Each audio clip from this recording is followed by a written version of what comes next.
WATE-TV Knoxville. This is 6 News at 6. I've tried to focus on the issues in this campaign for governor, but enough's enough. Mayor Haslam fires back, responding to attack ads from Congressman Zach Wong. And a teen's organs are donated after her life is cut tragically short. Tonight, 6 News is there as her parents meet the people who owe their lives to this young woman's gift. Good evening. First up tonight.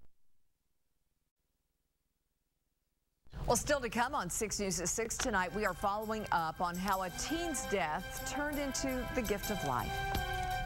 That it's going to be necessary at some point to have that meeting just to be able to see that somebody else is still here.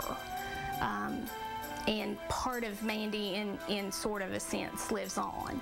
A family who donated their 18-year-old daughter's organs meets for the first time 2 people whose lives she saved. Tropical downpour. 18-year-old Mandy Harrell's life was cut short in an off-roading accident almost 4 years ago. We brought you Mandy's story tonight at 5, how through organ donation she helped save lives. Well, now, new at 6, for the first time, Mandy's family meets 2 of the people who are alive today because of their daughter. Mandy's mom, dad, brother, and his girlfriend anxiously await the arrival of people they've never met, but whose lives will forever be united with them because of Mandy. It's very exciting to be able to see tangible evidence of what donating Mandy's organs did for another family, because that means another family didn't have to watch their loved one die. And that's what this is all about. I'm excited, but I'm a little, I don't know, I guess I'm scared a little bit. Dolores Lentz drove 9.5 hours from Ohio. She received Mandy's lungs. It's really hard to talk about it, even though it's going to be 4 years. Very hard. And some little girl gave me life. David Wyatt is from Knoxville. He is no longer on dialysis after receiving Mandy's kidney and pancreas. All thoughts are on Mandy and her gift of life as Dolores and David make their way to Mandy's family. It is so nice to meet you finally, face to face. So glad you made the long drive down. Goodness gracious. A special hug for Mandy's brother, Matthew. Dolores has learned how close the 2 were, just a little more than 2 years apart.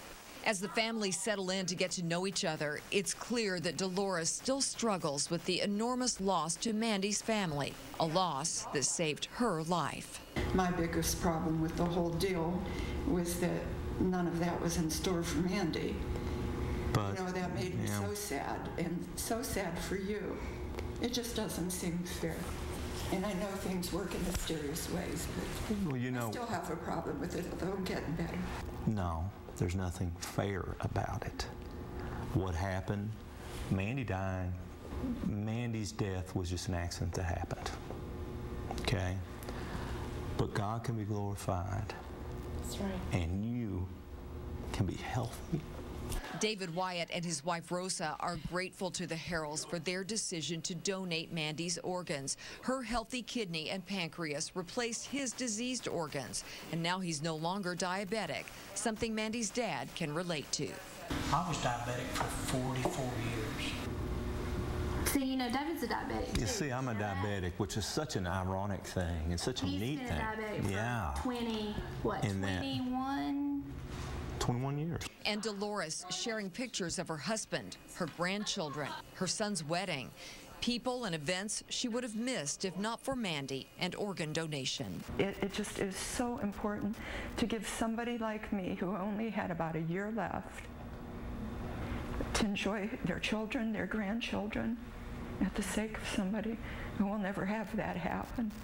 It's a meeting that took nearly 4 years for the Harrells to brace themselves for, but they were ready, and it has helped. It's definitely exciting to see something that was really scary and has affected, badly in some ways, could turn out to be so good for some other people. It has impacted your all's lives in a way that glorify God, and we saw the decision to donate organs is just a natural outshowing of our faith. Now, I want you to know a 15-year-old in Ohio was the recipient of Mandy's heart. He was 11 at the time. The family of Mandy has determined he is alive, but they haven't heard whether he wants to meet them. And as we mentioned on 6 News at 5:30 tonight, there is a new, easy way to sign up to become an organ donor. Just go to WATE.com for more information on that. Also, how to donate to a scholarship fund in Mandy's memory.